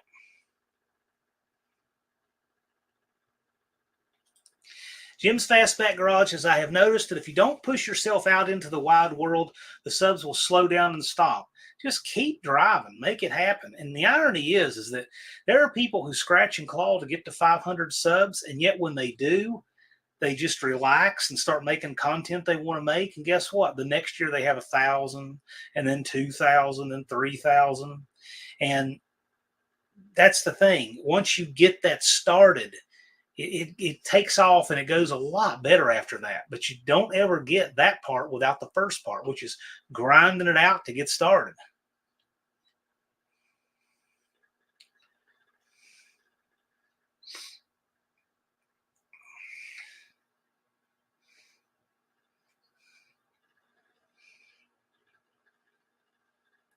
Colleen says, don't buy slicks, make your own. If only. Evans Mopar says, consistency is key. Yeah, just keep doing it. Indirect Connection says, stuff is happening soon. Work's been an issue. I get that. Jason works very hard. A lot of hours. But he's going to make it. Jason is that kind of guy. He will make it. You can count on him. I think he's a good role model for the No Name 500 and No Name Nationals. Dougster says, spectator only bringing my 07 Hemi Ram pickup. All right.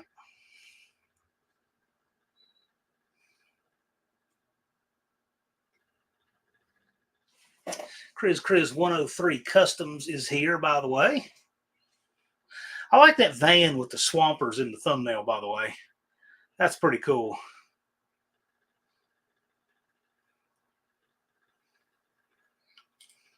Sean O'Brien says, I could probably do the burnout contest. I have 4 fresh tires and rims, but getting them to the track will be a struggle. Oh, you need one of those rigs like the Dragon Drive guys. Have you a rack on top with your tires? But no, Sean, literally what you might be able to work out. You're in the St. Louis area, right? There's bound to be a lot of guys coming right through there. So you might be able to work something out where somebody helps you courier your tires. Possibly. I'm not volunteering anyone for anything, but you're close enough that you could probably work that out so that you don't have to do a Beverly Hillbillies and pile up the top of your car 10 feet high.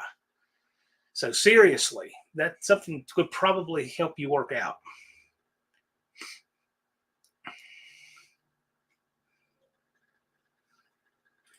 Yeah, 38 POS Racing came down with half a clamp at the estate in his trunk last year in a 59 Chevy.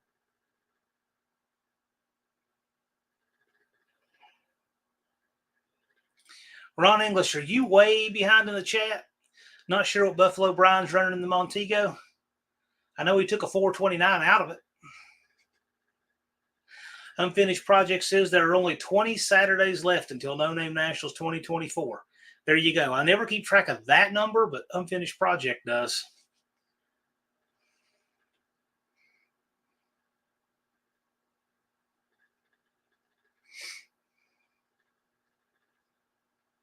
Yeah, no kidding. That van is cool, isn't it?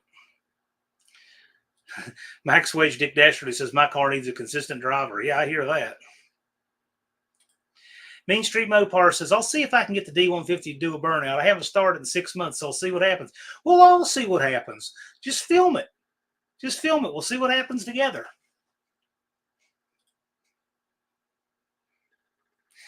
Chris says it's a recreation of the van I built at 17. Well, that's cool. Tell us about it. Looks like a Chevrolet van, like a mid-70s. Tell us a little bit about it. Is there a video of that on your channel? We really need to see that. If there is, I'll put the link up. Thumper says he goes near St. Louis. We've already got people saying they can help you with this, Sean. So if you want, we can probably help you get those tires to the track. Because I do know that will be very difficult to do it in your car.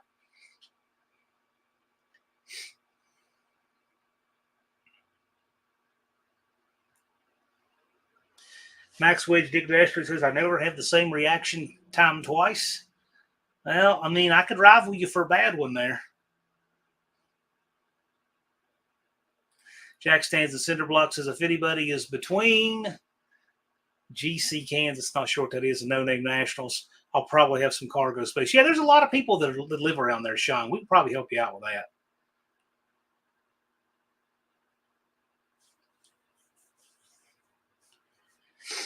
Indirect Connections says, I've got 4 usable weekends before Power Tour. Lots to do on the Belvedere before this trip. Right on, man. 38 says, I will drive 100 miles out of the way to avoid St. Louis. I went to St. Louis on purpose a couple of years ago because I wanted to make a pilgrimage to see Bigfoot. And I got to see 1 in 5, and it was great.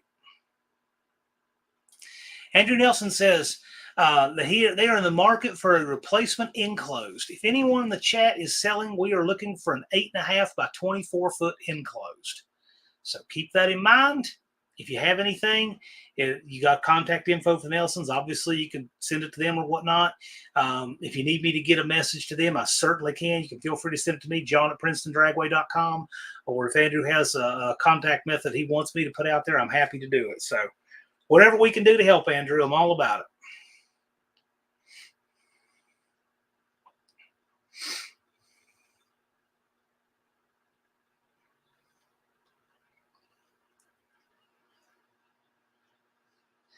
Ed wants intel on the damaged cylinder.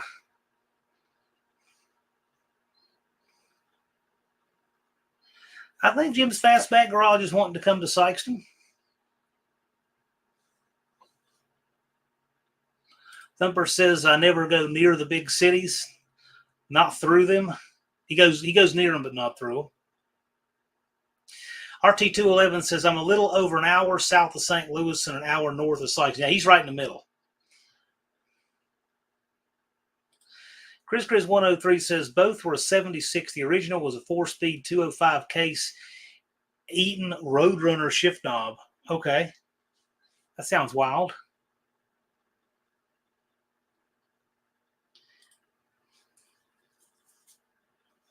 Sean, if you'd like, I can send RT211 your email. Be glad to do that.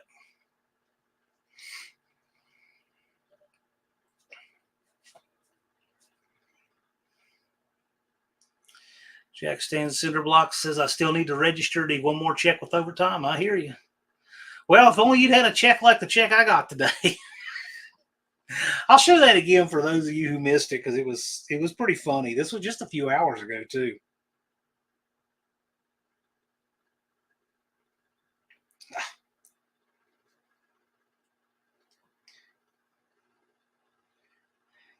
Get all this off my screen. There we go. So this was today. This is kind of funny. I go pick up a paycheck today.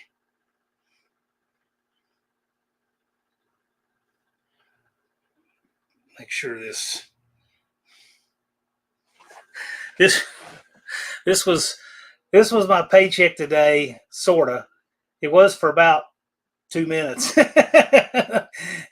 Fortunately, I caught it as I was probably a few blocks away. I could double back and get it straightened out and still made it to the bank on time. But yeah, that's what they attempted to pay me today. That's nice of them, right?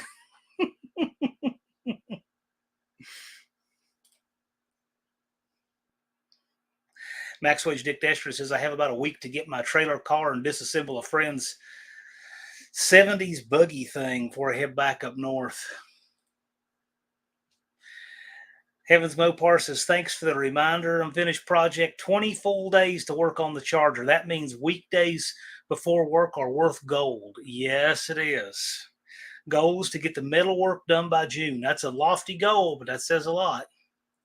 And Scott, I will tell you this for whatever it's worth, because you're the only one that knows the answer to this, but that is a massive project, and nobody is going to fault you if you want to do something different or switch up the time frame or whatever. So just saying, we just want to see you there, and we want you to enjoy the ride. And sometimes that kind of challenge is very enjoyable, but we don't want to, take anything away from you on that.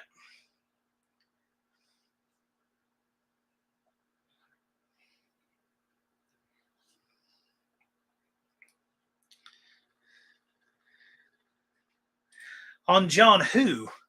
Not my check. Dougster, you can always get your spectator ticket online at nonamenationals.com, or you can buy them at the gates. You get a $5 discount if you get it online, though. However, I do shut down online sales about a week before the event because I have to have a hard copy for will call. So I can't do it up to the time of the event. That would be a nightmare at the gate. So if you get them more than a week early, you can get your discount and get them online. If you buy them at the gate, it's $5 more. Either way, just be there, Jack Stands Cinder Block says, my best short from last year was at Lambert's. Danny boy, they probably do. Well, I'm sure they do. Considering what it is, I'm sure they do, yeah.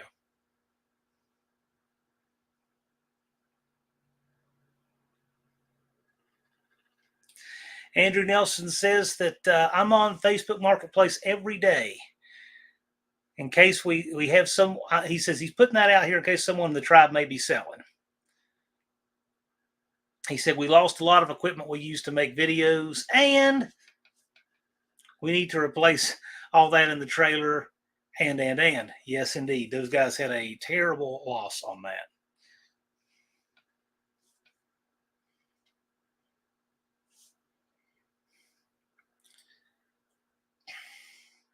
But that said, those guys they're looking forward, and they're rallying, and I'm looking forward to seeing what they want to do this year everywhere, and especially in Sikeston.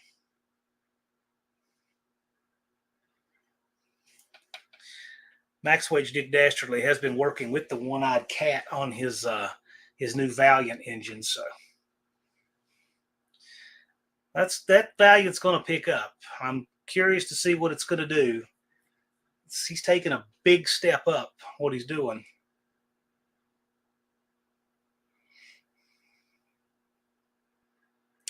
Yeah, not everything he lost was tangible. Jack Stands in Cinder Blocks he's offering spare GoPro. So if you guys want to work anything out with the Nelsons, you guys can talk with them. And for whatever it's worth, I can try to help facilitate stuff for you as needed or whatever. But I do. I'm glad to help with wherever we can to help the Nelsons out. And Heaven Scott says it's all good and he enjoys the challenge and it's fun. Good. That's the main thing. We want it to be fun for you. And he's still trying to fund the trip. So let's not forget that. So, whatever we can do to help Scott, I'm glad to help Scott.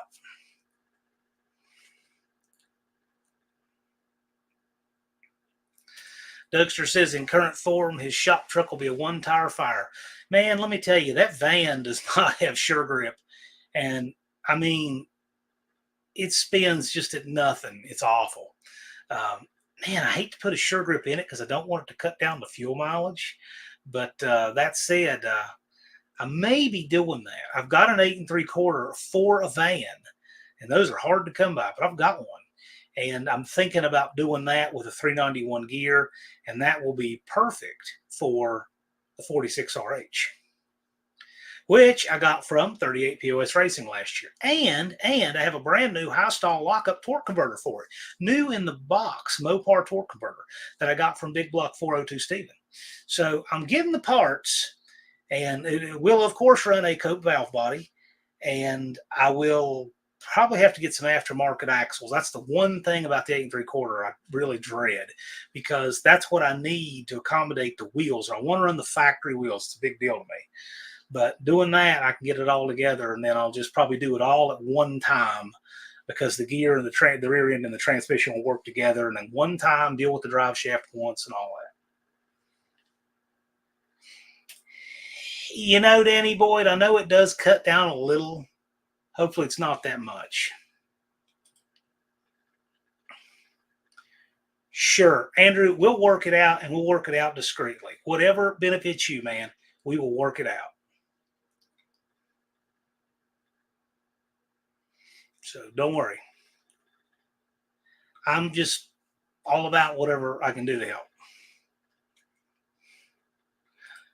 Jack stands in cinder blocks. I'll have a spare 14-bolt rear after I swap to a 14-bolt with disc brakes.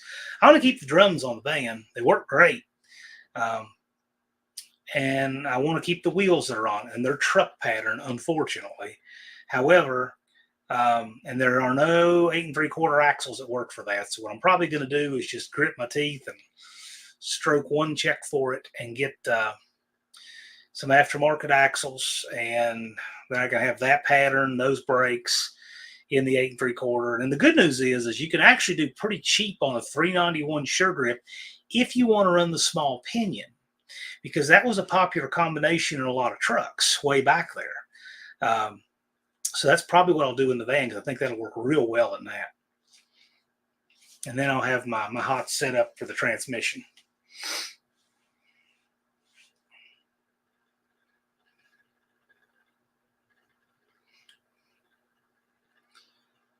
Well, Max Wedge, I may be interested in that. Let me know. 14-bolt is 8 lug with drums. That sounds incredibly heavy. That sounds like one I don't want to pick up.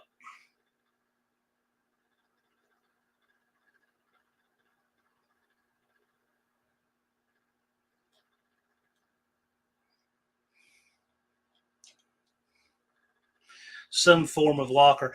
I'm conflicted on that, because very, very rarely do I ever need a sure grip in the van. But man, it's a pain. I got one place where I can't even back up without spinning. There's not as much weight in the back one of those vans as you might think from the looks of the body of them. But to me, a big consideration with the van is fuel economy. It gets 16 miles to the gallon now, which is not bad at all. But I want it to get humane gas mileage when towing. So, yeah, well, it's 8 lug 14-bolt. Of course, it's 1 ton, yeah, or 3/4 ton. You won't break it, but man, that's a lot of weight.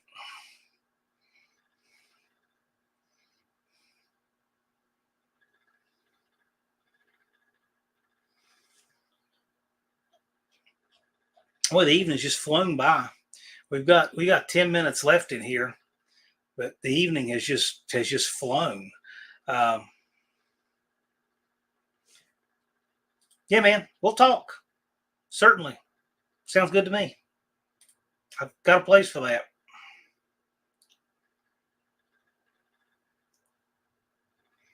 Pontiac, we build excitement. I thought last year we were having a lot more Pontiacs, and this year it looks like we're going to have a lot more Fords. So Blue Grit Garage is here. Blue Grit Garage has just joined the No Name 500. I think he's still a little short of 100 subs, but he just joined and he is surging. He's doing well. So go check out Blue Grit Garage. But he says there's a national tour Auto X the Family Arena in St. Charles, Missouri this weekend. Failed tech being underweight. Note to self, don't go to the restroom before the scales. No, just do what Barney did in the Andy Griffith show. He said he had to weigh in his uniform with the chain, right? With identification tag and chain. And he had a gigantic chain under his shirt. He needed about 10 pounds and got it. And that literally is what Mopar's Mustangs and minivans had to do with the monkey bikes last year. He came in just a little light on the scales because rider with bike has to be 250 pounds. And so he came back with a really stout chain belt on. That said, you guys should have to put ballast in a proper box, bolted on. But I got to say, there aren't many people who are going to have a problem, coming in underweight on a monkey bike. I mean, I already outweigh that thing without the monkey bike. So. Oh, yeah, Dana 80 with 411s. But see, that's an 8 lug. That's the problem. There's a lot of stuff I could run if it weren't for that. But I really want to keep my factory 5 on 5.5. I have the original, they're a turbine style wheel made by Vector. They're 15 spokes. They look like what the General Lee had, except they have more spokes. And they're factory on that van. They came on it originally. And it still has all of them, and they're still good. They're all still straight and nice. But I want to keep those wheels. Yeah, Dana 80 be stout. I get it. Really the easiest thing for me to do would be to get a 9 1/4 with a 392, because I think I can get that with that bolt pattern. It's got the right gear, comes in the van and everything. That would probably be the easiest for me, to tell you the truth. However, there are advantages to going to the 8 3/4. I will say, one rear end I've had some problems with is the 9 1/4. The 8 3/4, you get rid of the C clips. I have every gear for it, and the center drops out. But that's I don't plan on changing it a lot. I plan to run a 391, 392 gear.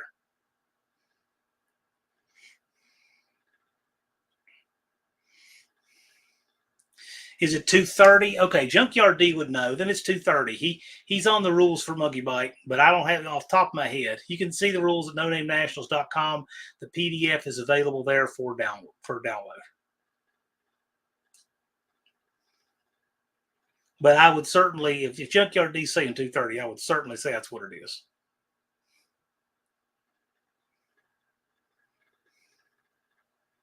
Dakota says, going 100 plus is fun, but I get scared all my stuff is worn out and crazy. Isn't that the truth? Stuff that is all over the road is not fun to get that fast.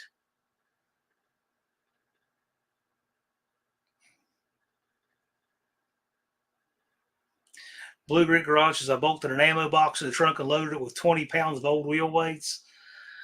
Okay. I hope you also had a bolt going through the hasp on that thing to lock it, because it could pop open awfully easy. Yeah, so 38's asking the good question. Are you feeding him better?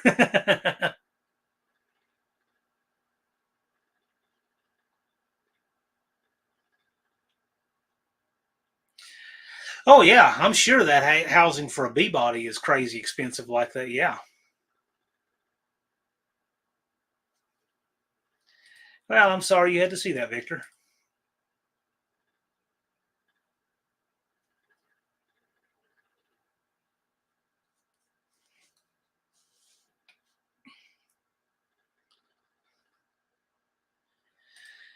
Dougster said he had a Dana 70 front and rear on a 73 W300. Yeah, I love stuff like that. It's really cool, but man, it's so heavy and the gas mileage is absolutely horrible.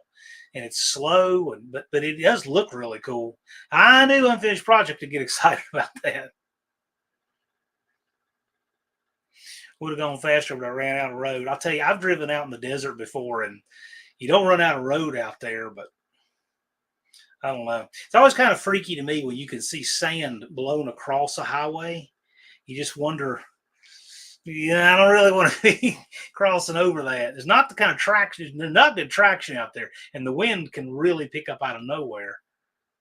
But that said, it is wide open and straight.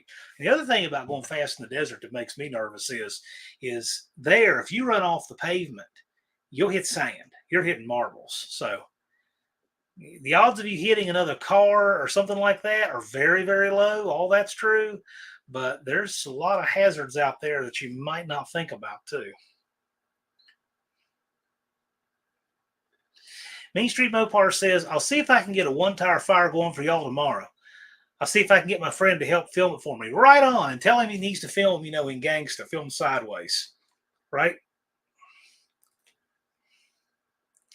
That'll be great. And film where it's going. So that would be great. Do that. Tag several of us on it. I'll be glad to share it.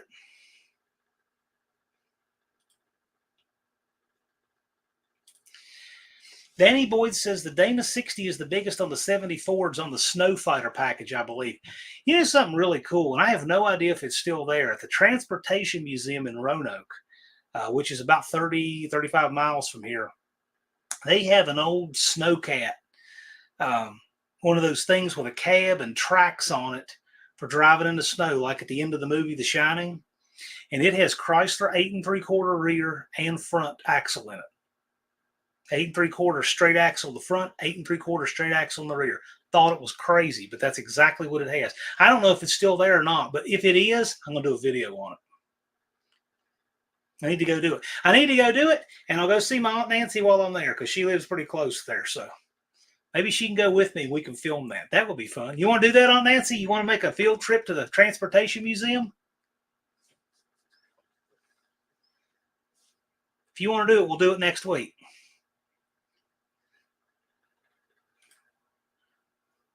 You like the thumbnail tonight, 38?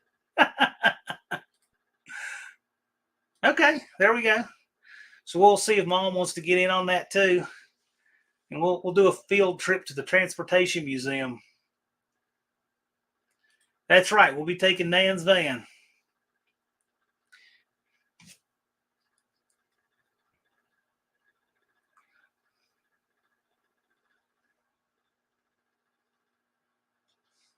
Yeah, so about the thumbnail, I was driving through southern West Virginia yesterday on my mowing circuit, and that's Gary's Grocery, which is obviously made out of an old auto shop.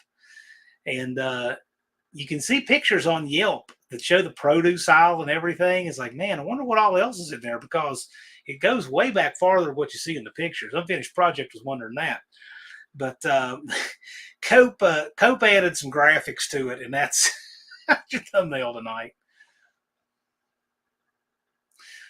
All right, man, we got a fun day figured out. We're gonna do the Transportation Museum of chocolate pie afterward. That's cool. See, got it all figured out.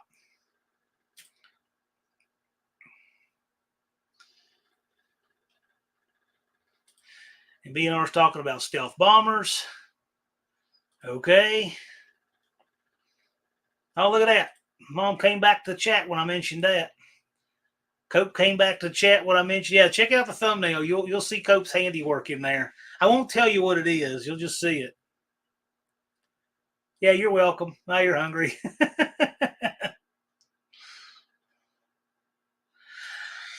It's funny you say that, Ron, because I'm thinking about spraying it just to get it one color and get rid of the crazy multicolored paint going on there now.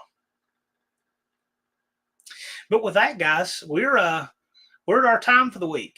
And so I don't know if Tony's live the night after me or not, but that said, we're at our time. And I want to thank all of you guys for coming out. Winners, I'm going to get you your stuff. Sean O'Brien, I just need your shipping address. And I'll try to take care of these other administrative things. We got some fun stuff coming up here soon. But thanks for coming out tonight. It's been a blast. We'll see you guys next week.